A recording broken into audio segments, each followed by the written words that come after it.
जय हिंद दोस्तों, आप सभी लोग हमारे चैनल पे मोस्ट वेलकम है। तो जैसे भाई आप लोग ही ऑन डिमांड थे कि सर हमारे को इंडियन इकोनॉमी के चैप्टर जितना जल्दी हो सके आप कंप्लीट करवा दीजिएगा।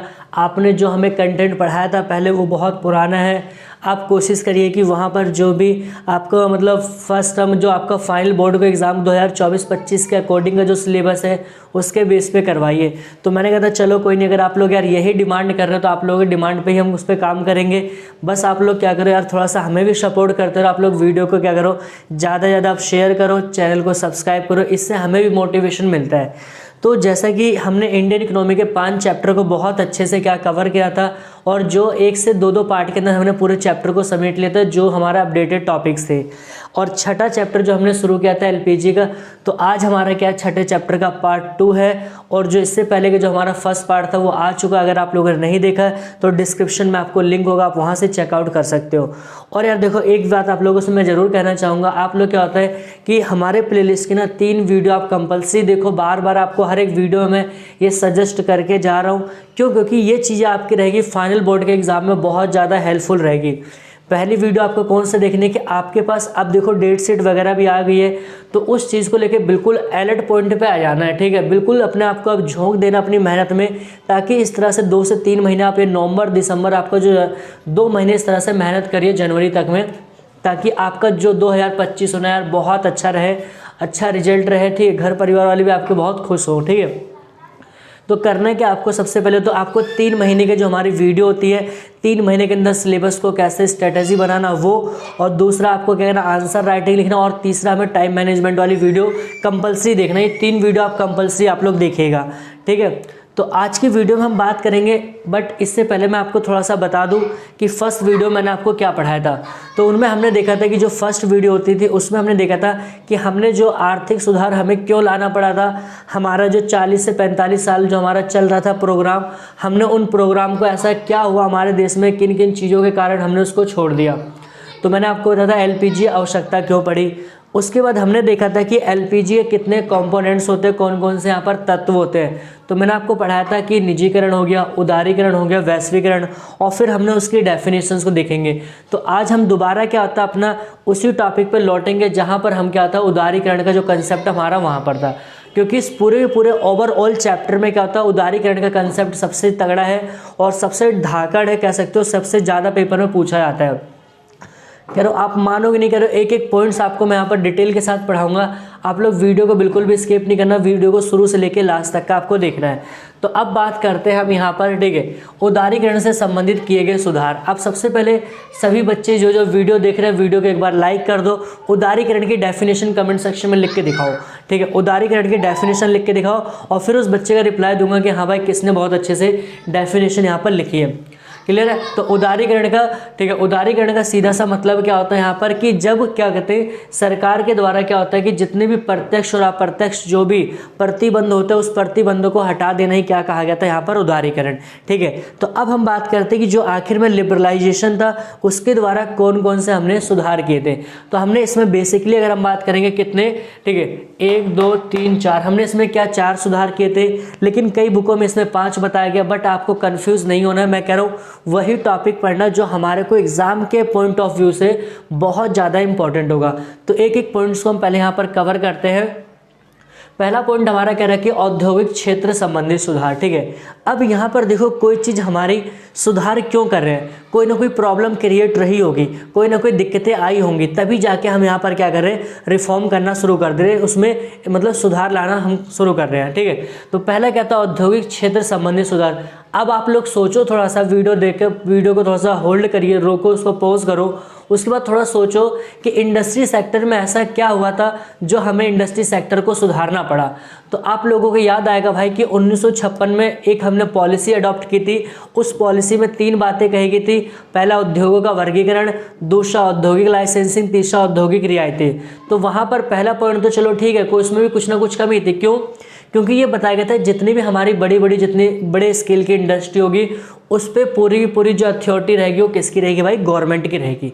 चलो मान लेते हैं ठीक है ऐसा करके, लेकिन वहाँ पर दूसरी दिक्कत क्या आ गई थी, दूसरा जो क्या आ गया था, जो छोटे मोटे होंगे प्राइवेट सेक्टर, फिर उसके बाद दोबारा कि जो स्टार्टिंग होंगे, जो स्टार्टिंग फेज पे होंगे, तो वहाँ पर दोनों का कंट्रोल रहेगा। क्लियर है यहाँ तक। लेकिन वहाँ पर जो दूसरा पॉइंट किया गया था, औद्योगिक लाइसेंसिंग का केस ना, ये सबसे बड़ी समस्या हमारे लिए क्या हो गई, खड़ी हो गई। और सबसे मेजर जो कारण माना जाता है एलपीजी को अपनाने का, सबसे मेजर इंडस्ट्री सेक्टर के केस में, तो ये सबसे बड़ा कारण था।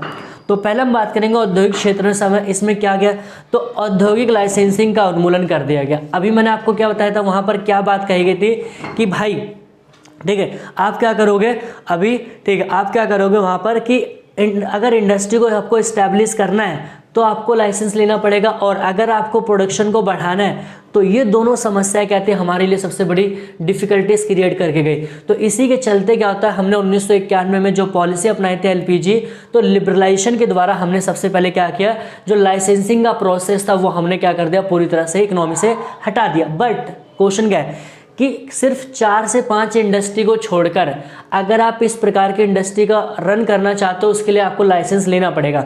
वो 5 इंडस्ट्री कौन सी थी, अगर आपकी कोई केमिकल इंडस्ट्री है वो, दूसरा क्या होता है जैसे कि स्मोकिंग आइटम्स होती है वो, तीसरा अगर हम बात करेंगे जो भी रसायन वगैरह होते हैं, जो केमिकल्स वगैरह होते हैं वो, इसके अलावा जो भी हमारे सेल्फ डिफेंस की होती है, सेना हथियार वगैरह जो भी होते हैं, सेल्फ डिफेंस की जो चीज़ें होंगी, अगर इनका कोई प्रोडक्शन करना चाहता है तो उसको लाइसेंस लेना पड़ेगा। तो पहला हमने सुधार क्या किया औद्योगिक में, कि औद्योगिक लाइसेंसिंग का हमने क्या कर दिया, उन्मूलन। अगर इन 5 इंडस्ट्रियों के अलावा अगर आप किसी और प्रकार की इंडस्ट्री लगाना चाहते हो तो आपको इकोनॉमी के अंदर लाइसेंस लेने की रिक्वायरमेंट नहीं है। तो सबसे बड़ा रिफॉर्म हमारा क्या ये आया था। दूसरा हमने क्या करा, देखो इसी से रिलेटेड कहानी को करो भाई, आपको ना बिल्कुल इकोनॉमिक्स में बिल्कुल टॉप करवा दूंगा, बस आप लोग क्या करो, चीज़ों को समझो, नोट्स बनाओ, प्रैक्टिस करो, याद करो, बस ये चीज़ें करना है। उत्पादन क्षेत्र से आरक्षण का उन्मूलन, पहले क्या था वहाँ पर, उस पर रिस्ट्रिक्शन लगाया गया था। क्या था रिस्ट्रिक्शन में अगर हम बात करेंगे, ठीक है, उत्पादन क्षेत्र से आरक्षण का उन्मूलन। तो पहले प्रोडक्शन करने के लिए भी क्या होता था, लाइसेंस लेना पड़ता था। अगर आप चीज़ों को बनाना चाहते हो उसके ऊपर पूरा का पूरा कह सकते हैं कंट्रोलाइजेशन किसका था, गवर्नमेंट का था, ठीक है। तो यहाँ पर प्राइवेट सेक्टर अपने आप को एक ओपनली माइंडेड के साथ क्या होता है, नहीं काम कर पाते, तो कहीं ना कहीं वहाँ नई इंडस्ट्री भी डेवलप नहीं होती थी, कहीं ना कहीं समस्या थी। अब यहाँ पर क्या कर दिया गया, उत्पादन क्षेत्र से आरक्षण का उन्मूलन कर दिया गया, कि जो भी आरक्षण के केसेस थे, जैसे आपको मैंने क्या बताया था, एक पॉइंट हमने पढ़ा था औद्योगिक रियायतें, उसमें क्या बताया गया था कि स्टार्टिंग में कोई नई इंडस्ट्री होगी तो उसको क्या होगा, बिजली के केस में कुछ उसको छूट दी जाएगी, या फिर जो टैक्स जो प्रोसेस होगी उसमें थोड़ा सा उसको मुनाफा दिया जाएगा, जिससे वो अपने आप को ग्रोथ कर सके। लेकिन आगे चल के यही क्या होता है, यहाँ पर एक डिस्क्रिमिनेशन जैसी चीज़ें वहाँ पर क्या होती हैं, क्रिएट कर मतभेद क्रिएट हो गए, तो इसी को यहाँ पर क्या कर दिया गया, खत्म कर दिया गया। और तीसरा पॉइंट यहाँ पर क्या देखने को मिलता है कि इंडस्ट्री सेक्टर में और क्या यहाँ पर रिफॉर्म किया गया था, उत्पादन क्षेत्र का विस्तार। अब यहाँ पर क्या हुआ, अभी हमने पीछे केस में क्या देखा था कि अगर आपको प्रोडक्शन को इंक्रीज करना है, उत्पादन को बढ़ाना है, तो भी आपको लाइसेंस लेना कंपलसरी था। लेकिन अब गवर्नमेंट ने क्या कह दिया, भाई आपके पास प्रोडक्शन को बढ़ाना चाहते हो, उत्पादन को बढ़ाना चाहते हो, आपको किसी प्रकार की लाइसेंस लेने की नीड क्या है, बिल्कुल भी नहीं है। आप जितना मर्जी इकोनॉमी के अंदर क्या करो, अपने प्रोडक्शन को इंक्रीज करो, मार्केट को ऑब्जर्व करके, ठीक है ये। और चौथा यहाँ पर क्या गया, पहले ऐसा किया गया था, आपको मैंने एक पॉलिसी पढ़ाई होगी, आयात प्रतिस्थापन नीति। तो हम क्या करते थे, जो भी पहले हम बाहर से चीज़ों को इंपोर्ट करते थे उनका मतलब उनका सब्स्टिट्यूट अपनी इकोनॉमी में हम तैयार करने लगे। बट उस केस में क्या था भाई, हमारे पास लेटेस्ट अपडेटेड क्या था, टेक्नोलॉजी नहीं थी, जो भी बनते थे वो लो क्वालिटी की बनती थी, उतनी ज़्यादा मार्केट में उसकी वैल्यू नहीं होती थी, डिमांड नहीं होती। इसलिए क्या कर दिया सरकार ने, पूंजीगत वस्तुओं के आयात की स्वतंत्रता। अब हम क्या होते हैं कि एलपीजी अपनाने के बाद हम क्या करते हैं कि अगर अमेरिका से मेरे को कोई सामान मंगाना है, कोई मशीन मंगाना है, जापान से कोई मशीन मंगाना है, या रशिया से कोई हमें मतलब मशीन वगैरह मंगाना, तो हम उसका आसानी से क्या कर सकते हैं, वहाँ पर हम उसको इम्पोर्ट कर सकते हैं। तो ये 4 रिफॉर्म्स थे क्या क्या कहते हैं आपके इंडस्ट्री सेक्टर में। और सबसे इंपॉर्टेंट टॉपिक आपका पेपर में ये बनता है, क्लियर है, ध्यान रखना है इसको कि किस तरह से आपको यहाँ पर कवर करना है। अगला हम बात करते हैं यहाँ पर क्या होता है, वित्तीय क्षेत्र संबंधित सुधार, ठीक है, कि अगर हम बात करेंगे जो फाइनेंशियल सेक्टर था उसमें क्या दिक्कत थी, उसमें क्या सुधार किया गया। तो सबसे पहले अगर हम बात करें यहाँ पर बैंकिंग एवं गैर बैंकिंग संस्थाओं को डेवलप किया गया था। हमारे यहाँ पर अंग्रेजों के बाद अगर आप देखोगे तो हमारे यहाँ पर जो आरबीआई था, आरबीआई को इस्टेब्लिश किया गया था 1935 में। लेकिन वहाँ पर क्या था ना, एक अगर हम बात करें काफ़ी उसकी जो प्रोसेस थी ना बहुत ज़्यादा कॉम्प्लेक्स थी। ठीक है, कॉम्प्लेक्स का मतलब क्या था, उसकी जो जटिल प्रक्रिया थी उसके काम करने की बहुत ज़्यादा टफ होती थी। लेकिन अब उसको क्या कर दिया गया, उसको रिप्लेस करके कि अब यहाँ पर एक रेगुलेटर के तौर पर वहाँ पर क्या आरबीआई को बनाया गया कि आरबीआई की जिम्मेदारी की देश की इकोनॉमी को जो फाइनेंस सेक्टर होता है उसको अच्छे से क्या करे, उसको हैंडल करे, ये किया गया था। दूसरा अगर हम बात करेंगे स्टॉक विनिमय बाजार में, अब देखो जैसे आपने अभी सुना होगा, आप लोगों में से बहुत ऐसे बच्चे होंगे जो मान लो क्या नाम है, जो किसी प्रकार का इन्वेस्टमेंट करते होंगे, जानते होंगे। अगर कोई है कि हाँ भाई हम इन्वेस्टमेंट करते हैं, तो आप लोग कमेंट सेक्शन में बताओ कि आप कहाँ पर मतलब किस चीज़ में इन्वेस्टमेंट करते हो, ट्रेड में करते हो या फिर आप क्या लॉन्ग इन्वेस्टर हो, ऐसा करके आप लोग कमेंट सेक्शन में बताओ।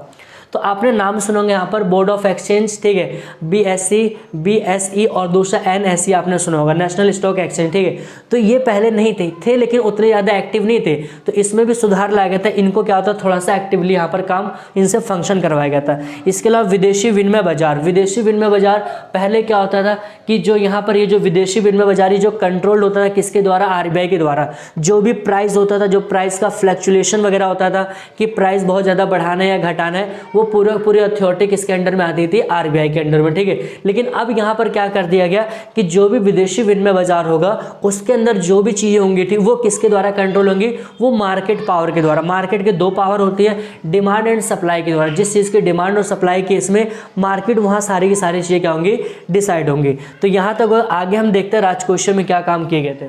तो जैसे हमने इनमें देख लिया था कि क्या क्या चीज़ होती है। अब देखते हैं तीसरा जो रिफॉर्म किया गया था, सबसे बड़ा रिफॉर्म लाया गया था, इसे भी कहते हैं फिजिकल। ठीक है, फिजिकल सेक्टर रिफॉर्म्स था। ठीक है, फिजिकल राजकोषीय संबंधी सुधार। अब इसमें क्या सुधार किया गया था, तो उस समय अगर हम बात करेंगे ना भाई, जब 1947 से लेकर 1990 तक ना हमारे देश में कोई टैक्स का रूल रेगुलेशन नहीं था। ठीक है, लोगों को पता ही नहीं था भाई टैक्स कैसे भरना, टैक्स की प्रोसेस क्या होगी, टैक्स को किस तरह से रिवील करवाना है, नहीं करवाना है, या टैक्स कौन भरेगा, कितना भरेगा, इस प्रकार का कोई हमारे पास सिस्टम नहीं था। तो हमने क्या कर दिया कि एलपीजी के थ्रू क्या होता है, जो उदारीकरण होता है, उसमें सबसे बड़ा रिफॉर्म क्या लाए हम यहाँ पर, फिजिकल रिफॉर्म के थ्रू लाए थे, मतलब राजकोषीय संबंधित सुधार। ठीक है, इसमें हमने क्या टैक्स प्रोसेस को थोड़ा सा मतलब काफ़ी इंप्रूवमेंट किया था टैक्स प्रोसेस को। ठीक है, पहले लोगों को यही नहीं पता था टैक्स का मतलब क्या होता है। अगर आपको पता है तो कमेंट सेक्शन में कमेंट करके बताओ। ठीक है, लोगों को इसके डेफिनेशन नहीं होती थी, टैक्स होता क्या है, कितने प्रकार के होते हैं, किसको भरना है, किसको नहीं भरना है। तो यहाँ पर टैक्स जो था तो उसको चेंज किया गया था। फिर दो प्रकार के टैक्स प्रोसेस को लाया गया था, प्रत्यक्ष डायरेक्ट टैक्स और दूसरा क्या होता है, अप्रत्यक्ष। ठीक है, अगर हम बात करते हैं प्रत्यक्ष का, देखो तो प्रत्यक्ष कर का मतलब सिंपल से क्या होता था कि कर का एक ऐसा भाग होता था कि जिसके ऊपर लगाया जाएगा भरेगा भी वही। अगर मेरे ऊपर टैक्स लग रही वाला तो भरूंगा मैं, आप नहीं भरोगे। ठीक है, अब कहोगे नहीं सर हमें एग्जांपल दे बताओ, तो सबसे बड़ा एग्जांपल अगर हम बात करें, जितने भी हमारे सेलिब्रिटी होते हैं, मान लो कोई सेलिब्रिटी है तो उनकी सेलिब्रिटी के इनकम के ऊपर टैक्स लगता है, आपको पता होगा। तो क्या उनके ऊपर जो उनकी इनकम पर टैक्स लगा तो क्या भरूंगा मैं, ये भरोगे आप, बताओ कमेंट करके, नहीं वही भरेंगे। तो इस प्रकार के टैक्स को हम क्या कहते हैं यहाँ पर, डायरेक्ट टैक्स। ठीक है, दूसरा आप कह सकते हो प्रॉपर्टी टैक्स। अब आपने देखा उनके पास अरबों खरबों की प्रॉपर्टी होती है, तो उसके ऊपर भी जो गवर्नमेंट टैक्स लगाती है तो उस टैक्स को भी पे करने की रिस्पॉन्सिबिलिटी किसकी आएगी, उन्हीं की जाएगी। तो इसको हम क्या कहते हैं यहाँ पर, डायरेक्ट टैक्स। ठीक है, ऐसा करके तो जैसे प्रॉपर्टी टैक्स हो गया, इनकम टैक्स हो गया, कॉर्पोरेट टैक्स हो गया। ठीक है, तो ये सारे किस केस से आएंगे, डायरेक्ट में। ठीक है, क्या बताओगे, प्रत्यक्ष कर वे कर होता है जिस मतलब प्रत्यक्ष कर वह कर होता है जिस पर मतलब ये उसी व्यक्ति पर लगाया जाता है जिसका भुगतान उसी व्यक्ति को क्या करता है, यहाँ पर करना पड़ता है। इनडायरेक्ट आप केस उल्टा कर दो, अगर मेरे ऊपर टैक्स लगेगा भरोगे आप, क्या करो, अगर मेरे ऊपर टैक्स लगेगा तो भरोगे आप लोग। जैसे मान लो मैंने मार्कर ये, ठीक है, ऐसा करके मान लो अब ये कंपनी थी, मान लो कंपनी ने मार्कर बनाया, तो आप लोग मेरे को बताओ कि टैक्स किसके ऊपर लगना चाहिए, कंपनी के ऊपर ना। लेकिन इसको पे कौन करता है, ये कस्टमर्स करते हैं, हम लोग करते हैं। ऐसा आप लोग कोई भी पैकेजिंग की चीज़ के, जैसे कुरकुरे हो गए, चिप्स हो गया, या बिस्किट्स वगैरह हो गए, या कोई भी आप चीज़ें करते हैं, जैसे कॉपी किताब आप लोग खरीद के लाते हो, तो उसके ऊपर जो टैक्स लगता है वो भरना कंपनी को चाहिए था, लेकिन भरते कौन है, कस्टमर्स भरते हैं, कंज्यूमर्स भरते हैं। ठीक है, तो इस प्रकार के टैक्स को हम यहाँ पर क्या कहते हैं, अप्रत्यक्ष टैक्स। तो पहले क्या होता है, अगर हम बात करेंगे, जैसे सेल्स टैक्स होता था। ठीक है, सेल्स टैक्स होता था, बिक्री कर हो गया, वैट होता था, जैसे आपने सुना होगा ना यहाँ पर सेल्स टैक्स हो गया, ठीक है। इसके अलावा आपका वैट चलता था। इसके अलावा हम बात करेंगे यहाँ पर कुछ चुंगी टाइप की चलती थी, ठीक है ये। लेकिन अब देखो यहाँ पर क्या होता है, अब सारी चीज़ें क्या कर दिया गया, इसको पूरे सिस्टम को हटाकर यहाँ पर जे एक अप्रत्यक्ष कर का जो बनाया गया, यहाँ पर सिर्फ क्या बनाया गया, जीएसटी बनाया गया। क्या बनाया गया, जीएसटी। तो आप लोग इसके फुल फॉर्म का मतलब इसके कमेंट करके बताओ जीएसटी की फुल फॉर्म क्या होती है और इसको हमारे देश में कब लागू किया गया था, इसको कब हमारे देश में इसको लीगली मतलब एक अप्रूव दिया गया था, ठीक है। तो ये दो प्रकार के जो सुधार थे किसके अंदर किए गए थे, राजकोषीय संबंधी सुधार थे।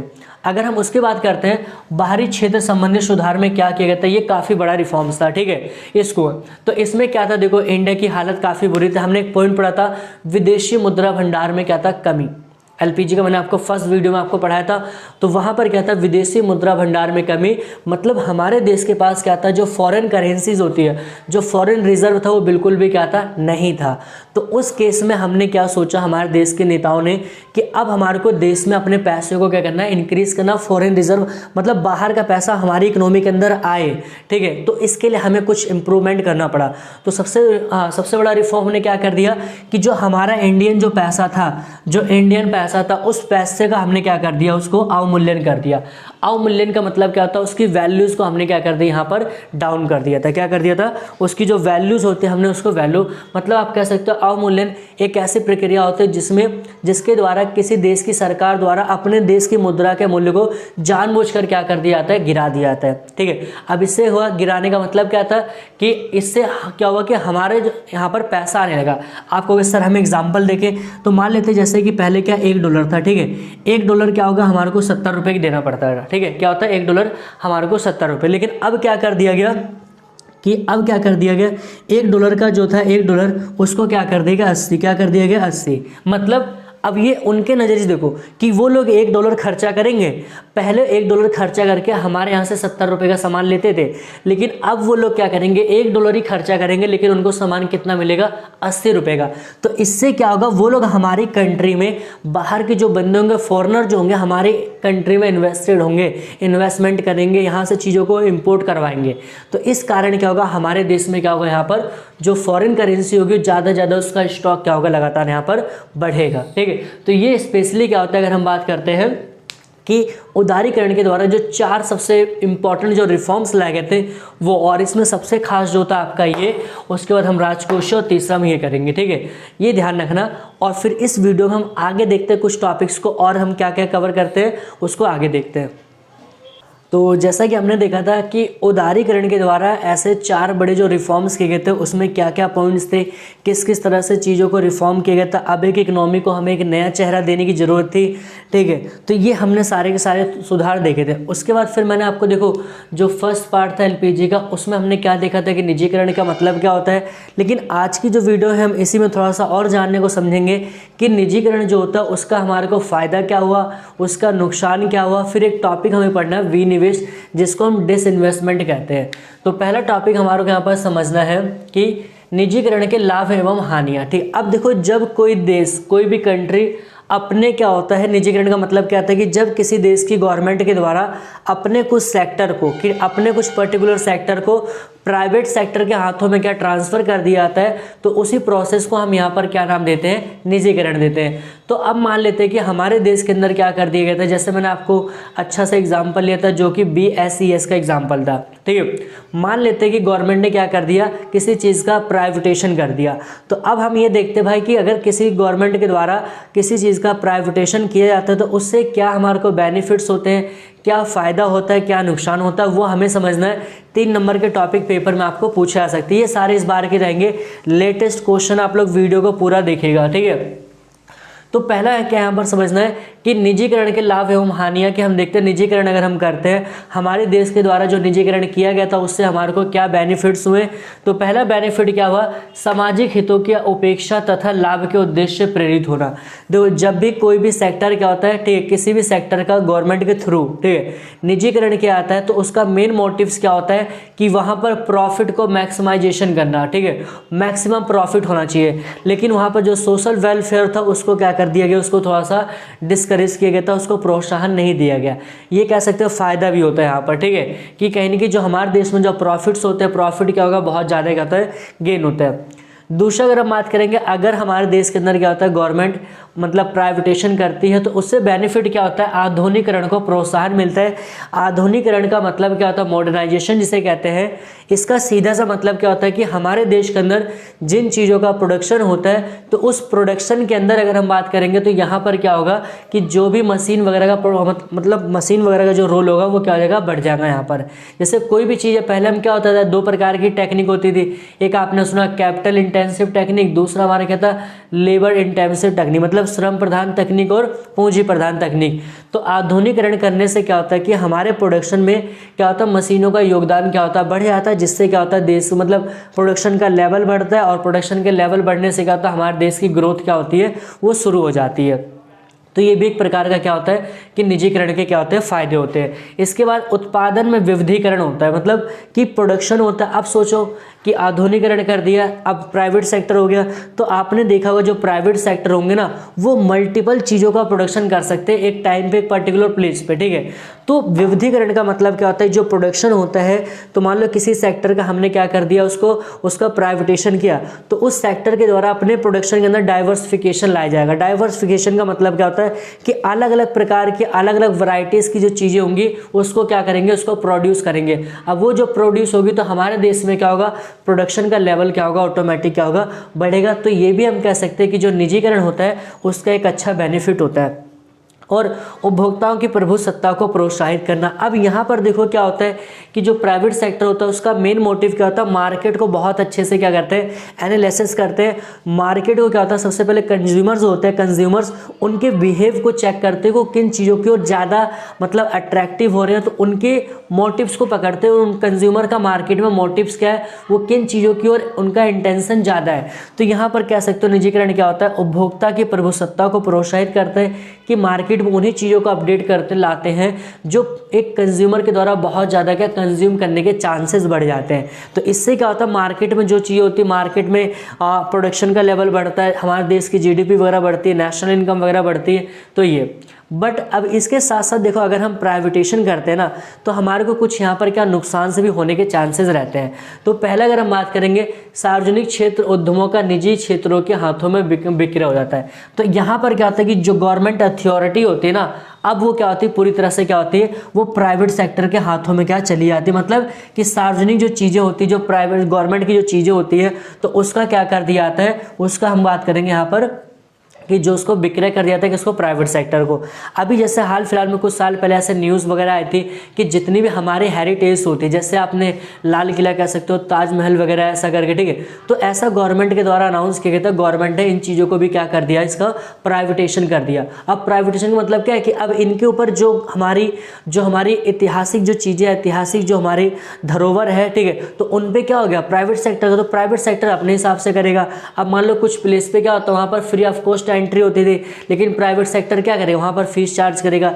तो यहाँ पर कहने का मतलब वही होता है कि जब भी कोई चीज़ प्राइवेटेशन होती है तो वहाँ पर सार्वजनिक जो चीज़ें होती हैं उसको निजी प्राइवेट सेक्टर के हाथों में क्या कर दिया जाता है, उसको बेच दिया जाता है।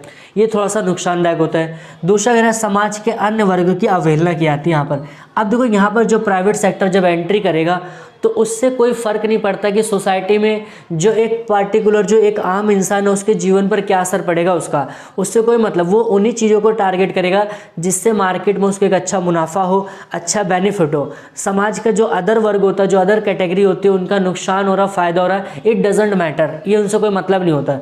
तो यहाँ पर हम कैसे ये क्या नुकसान होता है। अब देखो सबसे इंपॉर्टेंट टॉपिक ना भाई, लास्ट ये 2 साल से ना पेपर में बहुत बार ये क्वेश्चन पूछा गया, विनिवेश का आता है। 3 नंबर का क्वेश्चन है विनिवेश, जिसको हम डिसइन्वेस्टमेंट कहते हैं। इसका एक्चुअल में क्या मीनिंग होता है। तो अगर हम इसकी बात करते हैं तो निजीकरण को बढ़ावा देने वाला नीतिगत उपाय होता है। देखो विनिवेश का वसीयत मतलब क्या होता है कि ये प्राइवेट सेक्टर को क्या करता है, एक स्ट्रैटेजी देता है जिसके द्वारा प्राइवेट सेक्टर अपने आप को अच्छे से ग्रोथ के स्टेज पे लेके आए।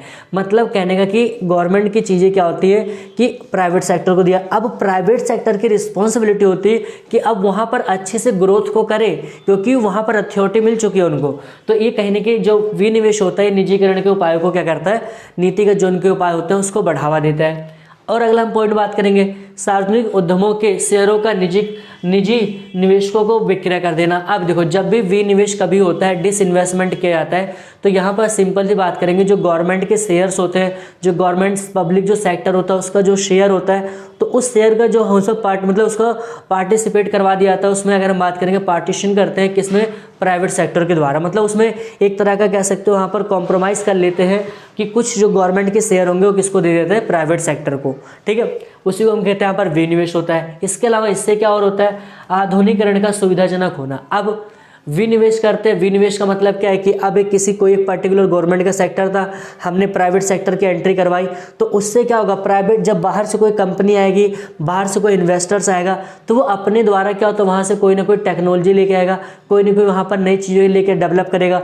तो उसी को हम यहाँ पर कहते हैं आधुनिकीकरण का सुविधाजनक होता है, क्या करने पर, हम जब विनिवेश करते हैं। इसके अलावा ऐसा कहा जाता है कि जब भी कभी गवर्नमेंट अगर डिसइन्वेस्टमेंट करने के बारे में सोचती है, तो उसका सीधा सा मतलब क्या होता है कि अपने जो फिस्कल डेफिसिट होता है उसको क्या करना चाहती है, वो कम करना चाहती है। तो आप कह सकते हो कि सरकार द्वारा राजकोषीय घाटे को व्यवस्थित करने के लिए भी सरकार किस चीज़ को अपनाती है, विनिवेश को। तो भाई यहाँ तक क्या होता है, हमारा जो चैप्टर 6 होता है उसके जो पार्ट 2 होता है उसको हमने बहुत अच्छे से फुल डिटेल के साथ अच्छे बेहतर कंसेप्ट हमने यहाँ पर कवर करें। तो यार आप लोग हमेशा एक चीज़ को भूल जाते हो, आप लोग वीडियो को लाइक नहीं करते, शेयर नहीं करते, चैनल को सब्सक्राइब नहीं करते। तो आप लोगों की रिस्पॉन्सिबिलिटी यार, वीडियो को ज़्यादा ज़्यादा लाइक करो, शेयर करो, चैनल को सब्सक्राइब करिए। तो मिलते हैं नेक्स्ट वीडियो में। Thanks for watching this video.